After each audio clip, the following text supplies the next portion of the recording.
আমাদের মামা শ্বশুর বাড়ি থেকে মামি শ্বশুরও এসেছিলো, একটা দিদি এসেছিলো। কি দিয়েছে দেখবে, এসে আসলো, একটু বসলো, চলে গেল। কী কী নিয়ে এসছে একবার দেখো। ফল দোকান থেকে সব কিনে নিয়ে এসছে, কিছু বাদ যায়নি। এটা কি পেয়ারা, এটা কি আছে দেখি, আম, গাছের পাকা কাঁঠাল পেকেছে তাই নিয়ে এসছে। কত বড় কাঁঠাল নিয়ে এসছে।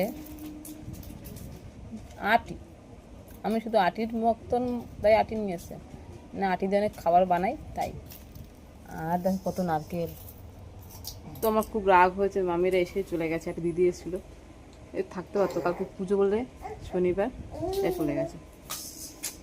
থাকলে খুব মজা হতো। দেখবো কবে আসো আবার। এসে চিপস, কোল্ড ড্রিঙ্কস, দেখেছো অবস্থা। এগুলো দেওয়ার জন্য এসছে, তা যখন নিয়ে এসছে তখন দেখিনি, এখন দেখি এইসব বার করে দেখি এত কিছু, ভালো লাগে না।